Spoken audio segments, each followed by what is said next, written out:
I am Danielle Delgado, and I am one of the owners of ReLEntless Defender. I got into law enforcement actually because of my dad. My dad had 43 years law enforcement, but passed away in 2021.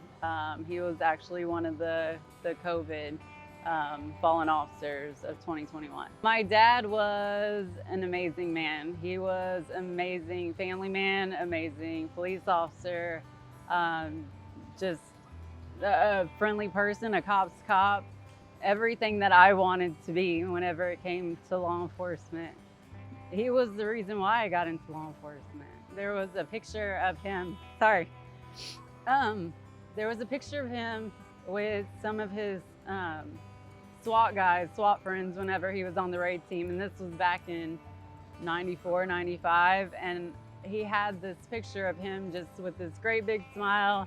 And me seeing that smile, when I was younger, made me want to get in law enforcement because I wanted to be around my friends. I wanted to have that same smile that he had, and it just made him extremely happy. And it wasn't about running and gunning people, putting people in jail and stuff. It was the camaraderie behind law enforcement and doing great things. I don't know if there's a right answer for anyone that's struggling. You know, you have to find your own way. You have to find your way of how you're going to deal with the grief process, with any type of trauma, I think that people are going through. But know that there are people out there that you can talk to. Know that there are organizations out there that want to reach out, that are just waiting for your phone call, that have people that have dealt with the same thing. And I think you have to find your own way of dealing with it. And my way is, of course, leaning on my son, you know, and I got tired of him asking me, "Mom, are you mad? Are you mad? Are you mad?" And I wasn't mad. I was just trying to figure out how to deal with my grief from losing my dad. And I wasn't mad. I was just sad. I didn't know how to deal with it. I still am struggling to deal with that.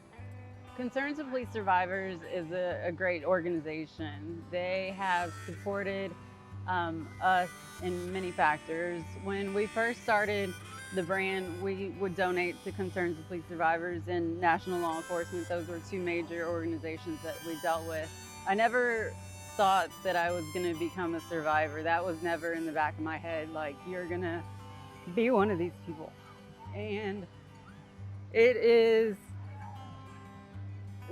something that they were very supportive through the whole process. And without them, I don't necessarily think that I would have been able to make it through that whole process, because it's actually people that have gone through the same type of grief, same type of trauma that we were going through, and knew exactly what to say, when to say it, what I needed to hear at that time.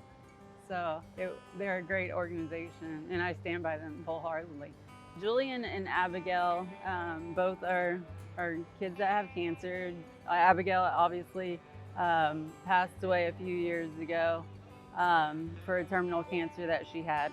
And just whenever she would come to our office, she was just a beam of sunlight, you know, running through the halls, lighting the whole place up. She was great. And Julian does the exact same thing. You know, he's a 7-year-old little boy who has cancer, and just seeing the smiles on their faces, seeing, you know, how positive, even going through shit that they're going through, they're such an inspiration to me. You know, how can I complain about my situation when they're dealing with something that I couldn't even imagine at this point? I do not know how their parents get through the day. I don't think you ever get through the grief process at all. It's still alive and well. Like, I'm still trying to figure out how to get through the grief. We fight the good fight is because I think just as police officers, that's what we're built to do. That's what we do is even though you may get knocked down, you get back up and you keep fighting. And that's something that Slater has always taught me. That's what my dad taught me. That's what we do as law enforcement. You get knocked down, you get back up, and you keep fighting. They can connect with me through finding me on social media, through ReLEntless Defender. They're able to contact us on the phone over there. Just call the shop and ask for me, and I'll be more than willing to talk to anyone. If you have found any inspiration in this video, like and share with your friends and subscribe. My name is Danielle Delgado, and I am a proud Great American Woman.